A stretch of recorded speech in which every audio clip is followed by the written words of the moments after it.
wonderful to have you with us. Thank you so much for your time today. Thank you for having me. Appreciate it. Not at all. I've enjoyed your many times on War Room, and maybe we'll touch on that before we get on to everything else. But obviously, people can find you at Rail Sam Faddis on Twitter, at AMD Magazine also. And I think Substack, certainly what I enjoy is amdmagazine.substack.com. Everything is in the description.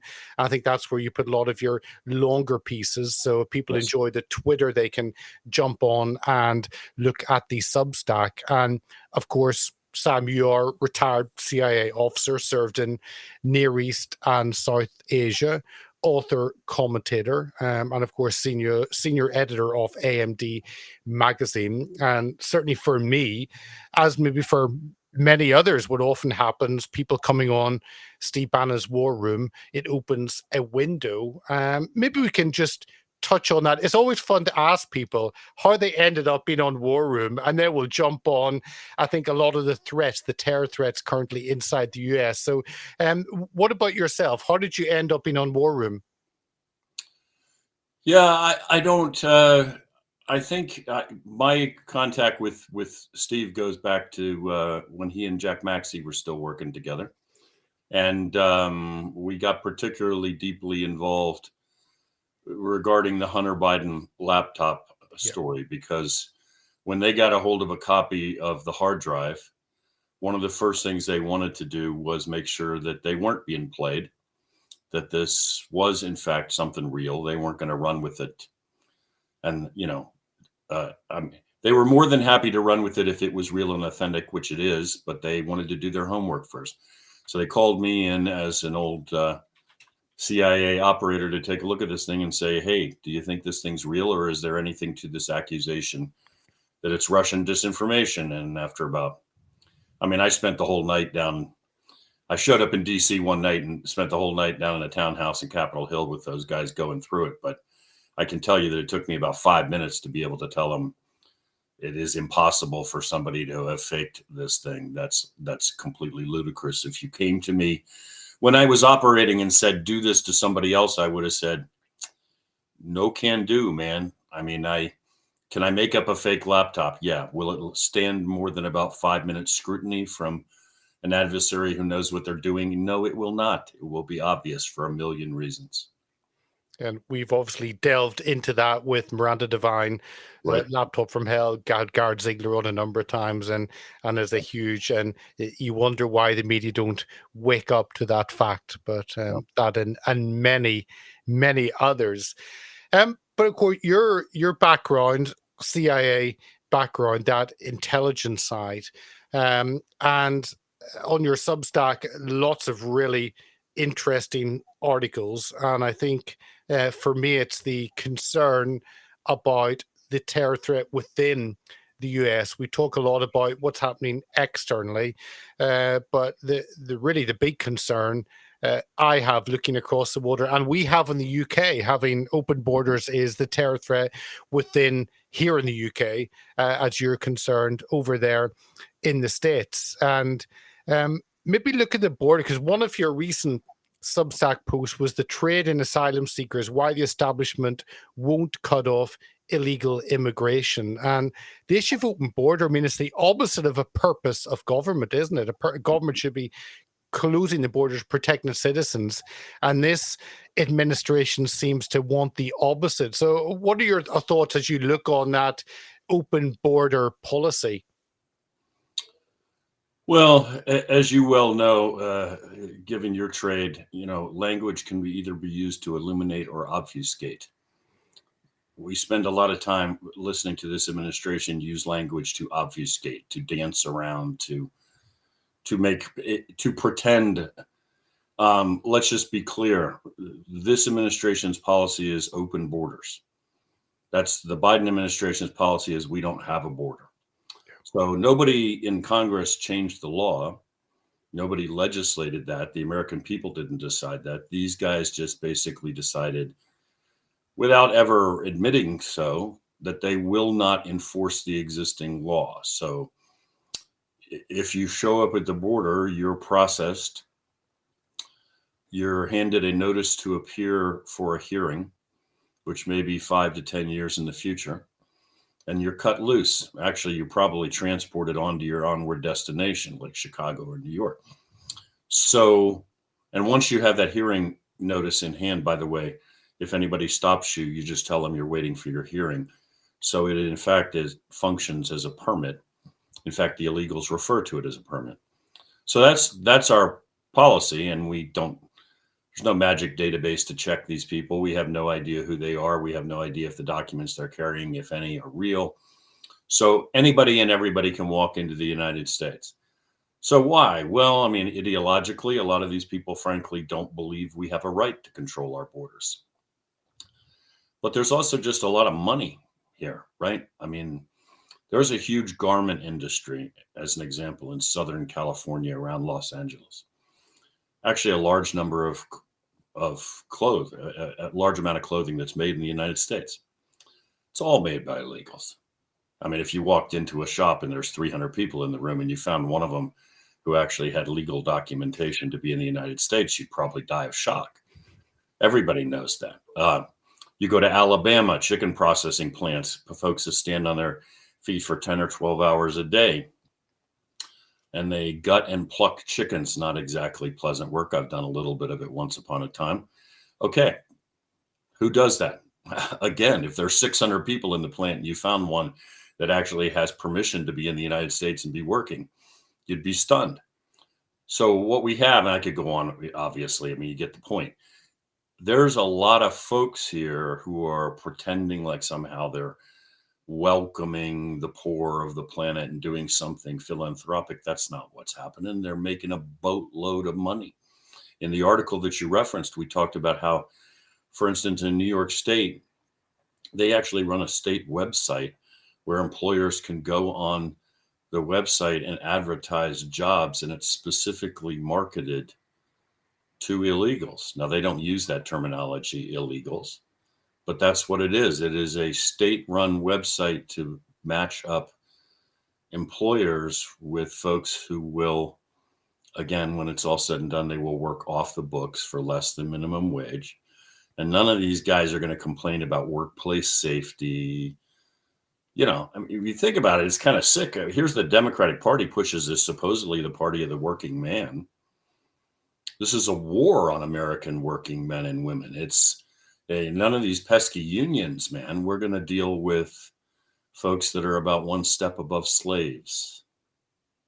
Yeah, and I get that. And that was a conversation I had in the Brexit debate in the UK, talking to voters, and you talk to small businesses, and they wanted cheap labor. They wanted free moon to people. And I get the economic argument on that, but then you move over onto the security issue, and just because you let someone in they can cheap labor, if you're not checking who that person is, then you have no idea who is in the country. And it surprises me why, I mean, you're on a scale well above what the UK is on, but it surprises me why the media and politicians don't really call this out for what it is, which is a massive security risk for the US. Without question. I mean, first of all, people talk in terms of checking names against databases. Okay, so first of all, let's just assume that happens. What database? I mean, a database is only as good as the data that goes into it. What's the premise there? We have a magic database with the names of all the members of Al Qaeda and Hezbollah and Hamas in it. There is no such database. So the guy's name is John Smith, something generic, born in some village nobody ever heard of in Pakistan. Okay, you know what you're going to find? You're going to find there's no data in your laptop. Does that mean that he's good? It doesn't mean anything. That's, by the way, assuming he's actually telling you his real name. Hezbollah, as an example, Hezbollah has a long-standing relationship with Venezuela. They are very serious boys. I've worked against them all over the planet. They plan years and years in advance. They're very meticulous. They don't show up one day and say, let's blow something up. They flip a switch on an op that they've been working for 5 years. Pre-positioned explosives, case targets, all this. They have a relationship with Venezuela. Venezuela gives them full sets of false identity documents passport, driver's license, etc., backstopped by the Venezuelan government. Meaning, if you ask the Venezuelans, is this guy Jose one of yours? They'll say yes, because they gave him the docs. It's part of their deal. Number one group of people coming out of Central and South America into the United States right now, Venezuelans. That is not me saying, obviously, that every Venezuelan walking into the United States is a terrorist.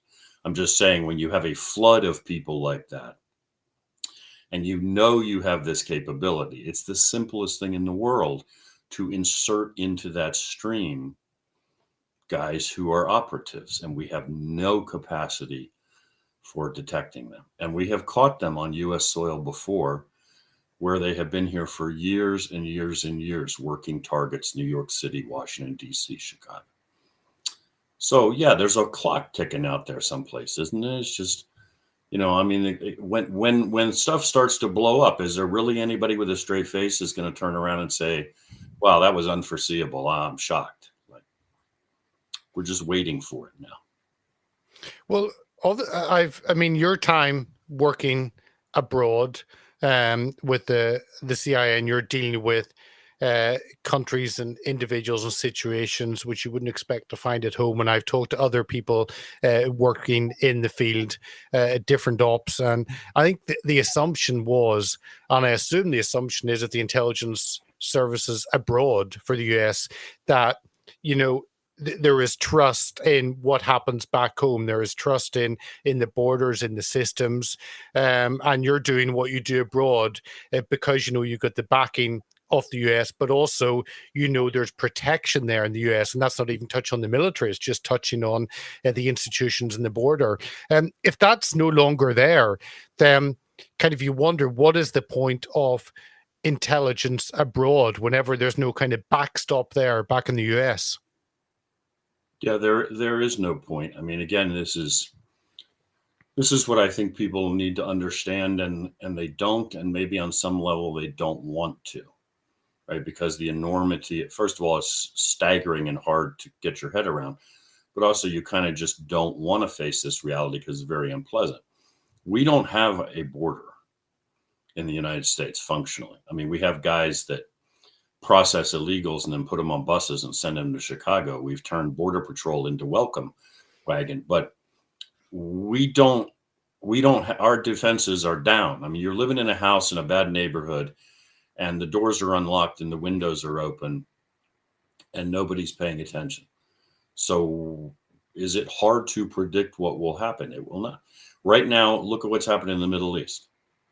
I mean, you could send intelligence message after intelligence message out of the Middle East from a CIA station saying everybody and his brother is planning on blowing stuff up all across the United States. Nobody's going to react to it. Nobody's going to do anything about it. They have politically decided to ignore it. And they, God willing, somehow miraculously, this will not happen, but I don't see how we will avoid it. People are going to die. We are going to get hit again. And people should keep in mind that when 9/11 happened, Al-Qaeda, just as an example, they never conceived of that as the end of anything, nor did they conceive of that as the worst they could do. So they have never, and many of the other groups, never given up their ambitions for biological, chemical, nuclear, radiological attacks. So as horrible as 9/11 was, what you could see would potentially be much, much worse than that. What do you think, as someone with working abroad on the field, seeing obviously what's happened with not only Afghanistan, but then you mentioned the threat of Iran not being neutralized and not being left to fester and grow and continue to be a threat. And I guess it is one way pointing the finger at the Democrats because of what has happened, but maybe other administrations haven't maybe dealt with that threat either. Does that make any sense, or is that on the ball? No, it makes no sense at all. And again, yeah, I'm not going to try to lay all of the issues here squarely and purely at the foot of the Biden administration. Not that they aren't working overtime to mess things up, but But yeah, we've made mistakes in regard to Iran as an example for a really long time. I mean, look, I've worked with a lot of Iranian patriots over the years who are fighting for freedom in their country. I got nothing but respect for the Iranian people, Persian culture, Persian history. The boys that are in charge in Tehran, the IRGC and the Ayatollahs, are psychos. I mean, they have an expressly apocalyptic view of history. They believe these are the end times, literally in the way somebody who's a true believer in the literal word of the Bible might believe these are the end times. That's a reality. That's not a metaphor. These are the end times. The Mahdi, who they regard as an Islamic Superman prophet, is about to come back. And there's going to be a giant fiery end to the world, and they emerge as the winners, and you're all either with them or you're gone. So that's the way they look at the world. Now, these guys have been on a course to acquire nuclear weapons for decades now. Their nuclear program exists for one purpose, for a nuclear weapon. Everything else is garbage. Just dispense with the nonsense. We keep reading things like, the latest I read was an assessment that's now 7 months old that said, we think the Iranians are 12 days from having a nuke. Okay, so I'm not a math genius, but I'm pretty sure that if it's been 7 months and you told me they were 12 days away, that by this point you should assume they have a nuclear weapon. And anybody who thinks that our intelligence collection is so good that we will know for sure in advance that they're about to acquire it is living in dreamland. Not true. Nobody will know that. Even the Israelis, who have a really robust, you live in a world right now where you could wake up tomorrow and realize not just that they just got the bomb, but they have had the bomb for some period of time. So a nuclear Iran that can actually vaporize Tel Aviv, that's the end of peace in the Middle East. You just set that whole region on fire. The Israelis will not live with that. What are we doing? We're shipping billions of dollars to the Ayatollahs. That's what we've been doing under this administration. We've been ransoming hostages. Look at the situation in Afghanistan. I mean, Biden wants everybody to forget about it because politically it's a disaster. All right, let's get down to the real implications. It's a terrorist superstate. It's a safe haven for Al-Qaeda. Al-Qaeda is at least as strong as they've ever been, and now they have a much more powerful, secure foundation. The Taliban is waging war to topple the government in Islamabad next door. Okay, maybe you don't care about the Pakistanis. They happen to have about 200 functional nuclear weapons plus the means to deliver them. So if Islamabad falls, that means all of a sudden Al-Qaeda and Taliban are one of the top nuclear powers on the planet. That's kind of a big deal. Somebody ought to be paying attention to that. We can't let that happen, yet we are doing nothing to stop it. I mean, because one of the other articles was stand by for another intelligence failure. I think it's the most recent one. Joe does nothing as terror threat here at home escalates. And on that, you touch on what's happening in Israel and you touch on Iran. I mean, how does that affect? Because America has never been weaker militarily, and from a completely civilian point of view, seems to never have been at a weaker place in regards to intelligence. And where does that leave America with what is currently happening in the Middle East? Well, it leaves us functionally blind. And I think there are probably two sides to that coin. One is the part where you give warning to the policymakers, to the politicians, and it doesn't happen to fit with their agenda, so they ignore you. We did a lot of this in the run-up to 9/11, which is not to say we had specific information on that plot. But it wasn't exactly a secret to anybody working the target that they're serious and they're coming for us. By the way, they already blew up 2 of our embassies, tried to take down the World Trade Center once before, and almost sank the USS Cole in Yemen. So for real, guys, they're coming. That didn't fit with Bill Clinton's peace dividend agenda. And that we're now at the end of times and it's the kinder, gentler planet.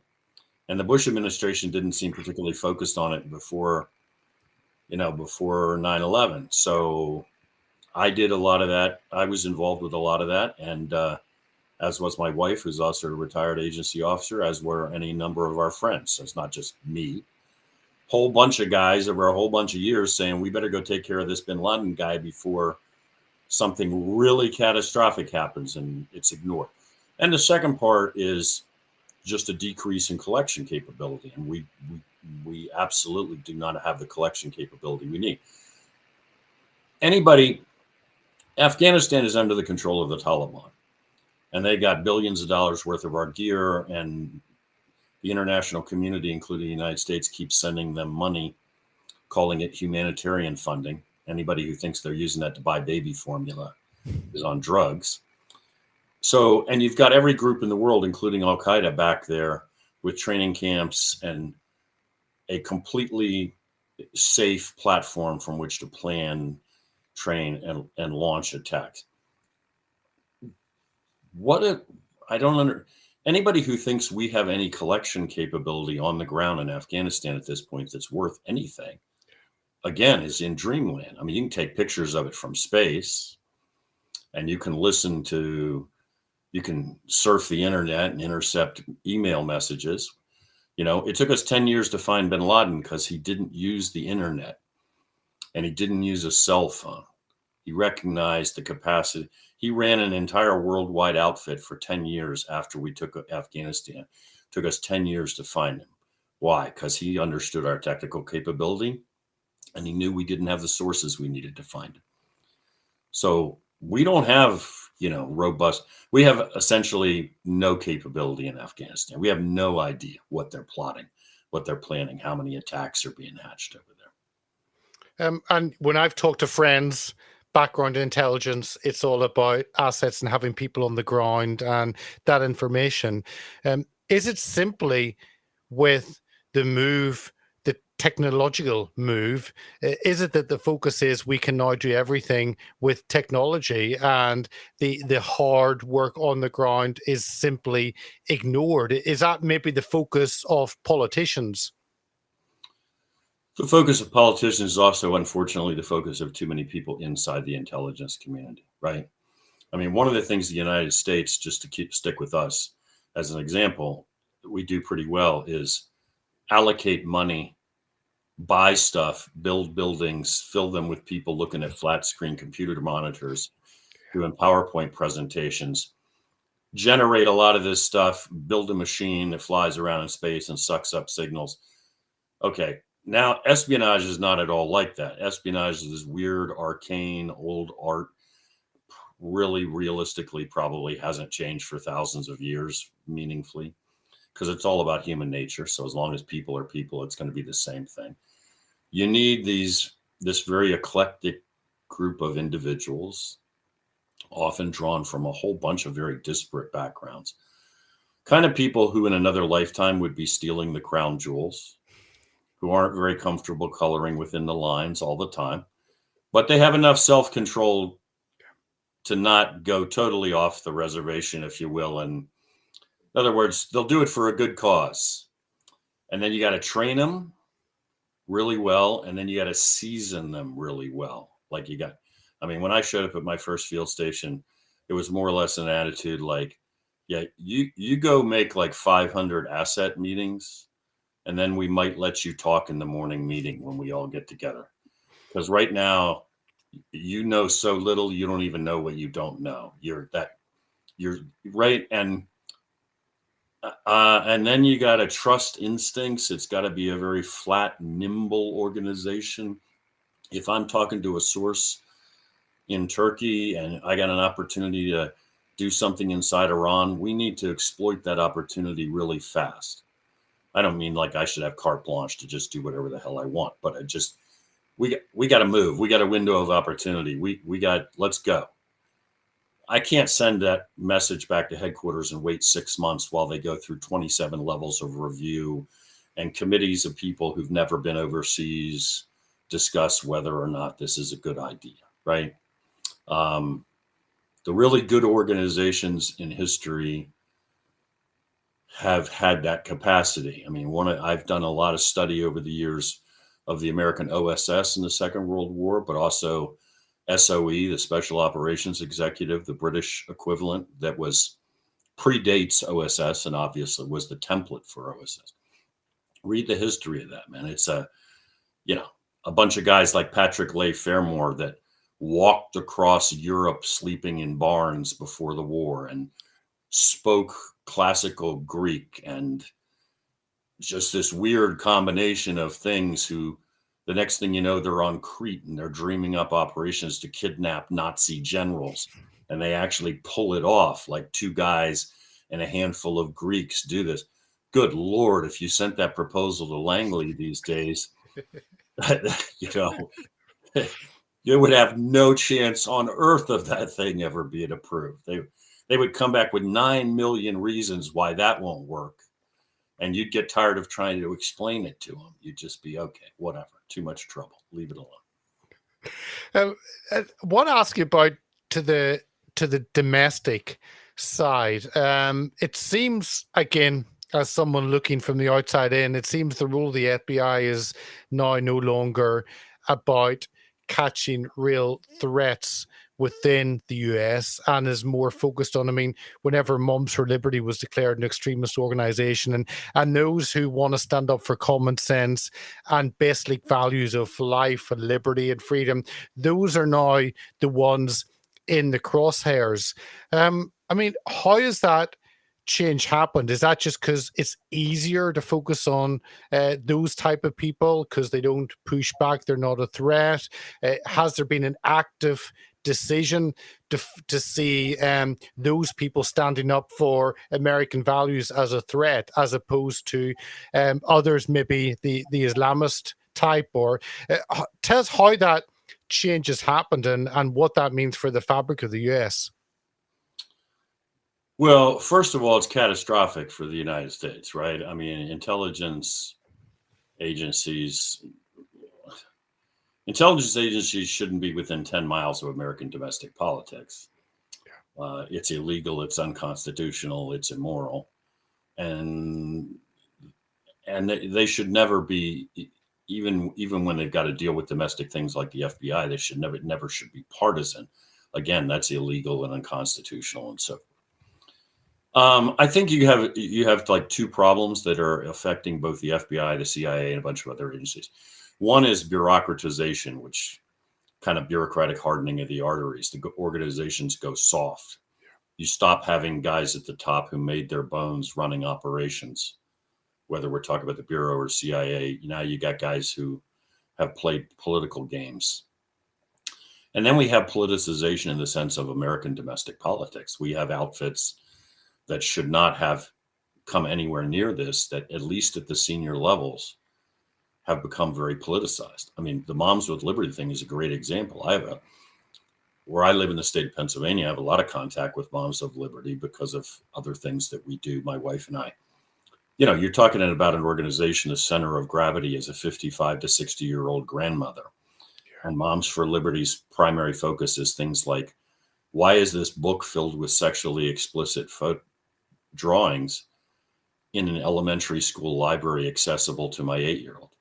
I'm not trying to ban the book, burn the book, demonize the person who wrote it. It's just age inappropriate. It shouldn't be available to kids.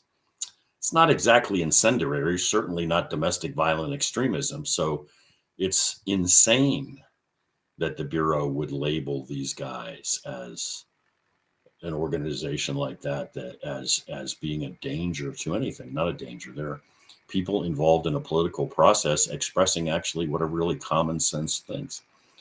So hugely dangerous. I mean, I think the problem is primarily at the senior levels, but I'm honest enough to say, and I've had this discussion with many old colleagues, I'm still waiting for the day when somebody comes to an FBI SWAT team leader and says, I want you to go at 5 o'clock in the morning with 25 guys all gunned up and arrest this 75-year-old guy for praying silently outside an abortion clinic. I think it would be nice to see the day where the guy would say, That's a really interesting idea, man. But I'm not doing that. I'm not the Gestapo. I'm not your secret police. It's not happening. My guys aren't going. You want my badge? Take my badge. But I'm not doing that. You know, when they went to arrest Roger Stone, okay, on what, if you believe there was a crime, would have been at most a white collar crime. So what's the procedure in the United States? You contact the guy's lawyer and you ask him to come down to the courthouse. He shows up, you charge him, and then typically he's released and he walks out the door. Happens all day, every day, all over America. That's the MO.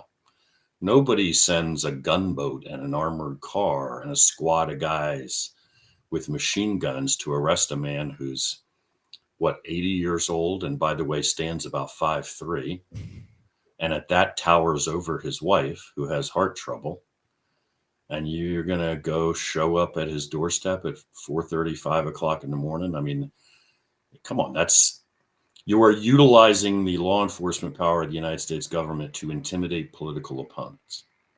Straight up. Not okay. And I guess that infiltration, that change of thinking, that doesn't change just with an administration. Something is deeper than that, and there is no necessary quick fix for it. Well, I mean, let me focus on the CIA, but you know, we could be talking about several organizations in addition to the FBI. Is it fixable? Yeah, I think it's fixable. I mean, first but you need somebody who understands the outfit, because if you send somebody from the outside to CIA, they will be led around by the nose and played by the guys inside, and they will have no idea what's going on. But the key factor is really you have to have a president of the United States who says, go there, break as much China as you have to, fire as many people as you have to, get it back on track and get it back to work. Now, I've said this many times. I believe if you did that and you went to CIA as an example and tossed out folks who have clearly crossed the line on political considerations as an example, and just said, we're going back to work, we're going back to business, we're doing the people's business, I think you'd actually honestly have people standing in the halls cheering. I think the rank and file would be, thank God. Like, you know, you don't go to CIA for the paycheck. I mean, you don't starve, but you don't get rich. And you make a tremendous number of sacrifices, and you do a lot of interesting stuff, but you also live some places that are hard, and you certainly put your family through a lot of hell along the way. So really, people come there for a reason, and because they, as hokey as it may sound, they believe in the mission, and they can see when they're not being allowed to do the job. They can see when a guy's getting promoted that has never done anything, but he laughs at the boss's jokes. They're not stupid. They see all of it. And tell me, some of the threat we talked about earlier, the Middle East, you got that Islamic threat, you've got a completely different way of life and a different viewpoint on how things should end. But another article you wrote recently in the Substack was looking at China and that threat. Biden meets Xi, talking for talking's sake. And we've certainly had massive concerns here in the UK of that Chinese influence in our education system and much wider. You've probably had similar in education, in the political system.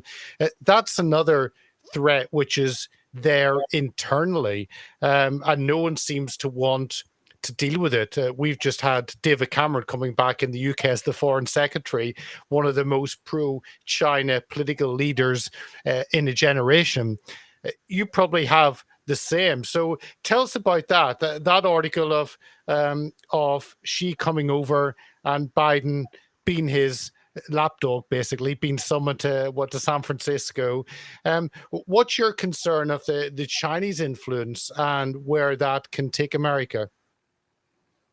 Yeah, well, let me state up front. Well, you know, I was a case officer for the Central Intelligence Agency, which is what any normal person would refer to as a spy or a spook. CIA doesn't. Those terms are used differently at CIA. Anyway, what was my job? Well, my job is to do a whole bunch of stuff. But the guts of what you get paid to do as an ops officer, as a case officer, is recruit sources inside target organizations. So in other words, my job to do to the enemy what they're trying to do to us. It is my job to get the Chinese intelligence officer to work for us, the Russian SVR guy to work for us, to get a guy inside Al-Qaeda to work for us. So when I say that, not like a hooray for me speech, but when I'm talking about people being recruited and how this works, it's not because I read a book about it one time. It's because this is what I did for a very, very long time with, I think, some significant effect. What the Chinese do on an industrial scale is they engage in what's called elite capture, their term. That means they come in and they recruit, they gain control of, they buy, whatever verbiage resonates with you, influential people in target countries. So that's politicians, could be military officers, corporate leaders, whoever they think has power in that country and can further their interest. They buy them and they gain control over them. They don't do them a favor and then hope later they'll do them a favor. That's what diplomats do. They gain control over them. They stick there. They push the buttons in your head, whatever it takes, man. They stroke your ego, feed you money, produce attractive young female agents, whatever floats your boat, whatever is the key that unlocks you. That's what they do. That's how spies work. Okay, we know that. There's no controversy about this, not a conspiracy theory. It's done worldwide on industrial scale. Not surprisingly, target number one for the Chinese Communist Party intel guys would be the United States of America. They do this all over the United States. God knows how many guys in Congress they have turned.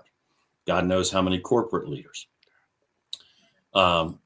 Look at Joe Biden, right? I mean, again, let's stop beating around the bush and playing games. This is a guy who's taken, I think Miranda Devine's best estimate is at least $31 million flowed to the Bidens from China, from individuals who are directly connected to Chinese intelligence. So let's just take the ambiguity out. Chinese spies funneled at least $31 million to the Bidens. They didn't give it to Hunter for his good looks or, because of he's a great cocaine user. I mean, there's only one product the Bidens had to sell, and that was Joe. The Chinese communists are a lot of things. They're not idiots, and they just don't throw money away. So we know all that money flowed to them, and we know it came from folks directly connected Chinese Communist Party and Chinese intel. There's only one question left to ask. What did they get, and are they getting in return? You might hand a chunk of change to Hunter one time because he claimed he could do something, and then it turned out he couldn't produce. And you think, okay, nothing ventured, nothing gained. We lost the bucks, move on. You would not continue to hand millions and millions and millions and millions of dollars to these guys unless something was coming back the other way. So when you put Xi and Joe in a room together and people seriously talk as if Joe is representing the interests of the United States of America, I'm just shaking my head. I'm like, really? Because he's sitting in a room with a guy that, as far as I can tell, bought him years ago. He owns the man.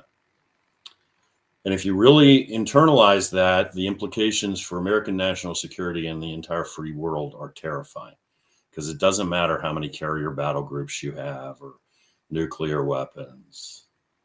Look, I'm kind of a history nerd. Once upon a time, the British East India Company took over India. They fought a battle at Plessy, I believe, and they defeated a vastly superior Indian army. Now, taking nothing away from the British Army, who did a superb job. Number one reason they won the battle, because they bought off the commander of the Indian Army, who sat on the sidelines with something like 80% of the Indian forces and watched while his master and the rest of them were destroyed.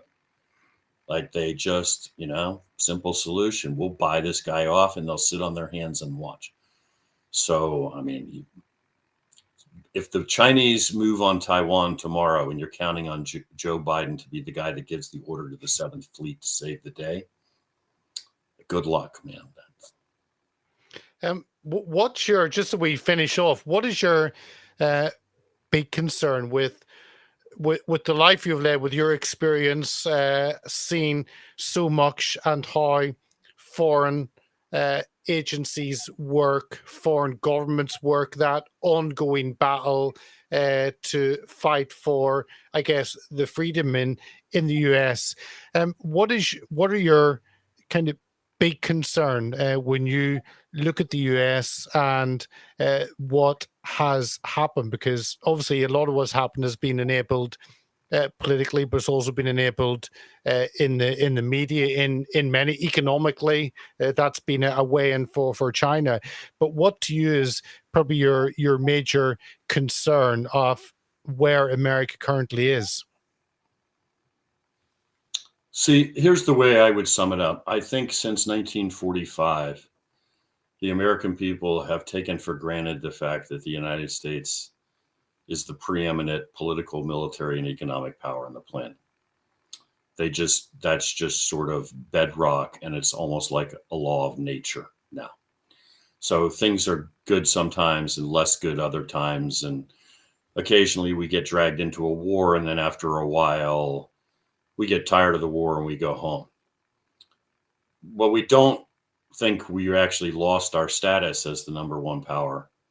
And even when we leave Afghanistan, we don't really think of it as we got beat. We think of it as maybe we shouldn't have been there and we got tired of it and we went home. Nobody's dictating articles of surrender on a battleship like we did to the Japanese in 1945. And we sort of assume that, again, that's, the U.S. military is the most powerful, our economy is the biggest, yada, yada. There are no, of course, laws of physics that says that is true.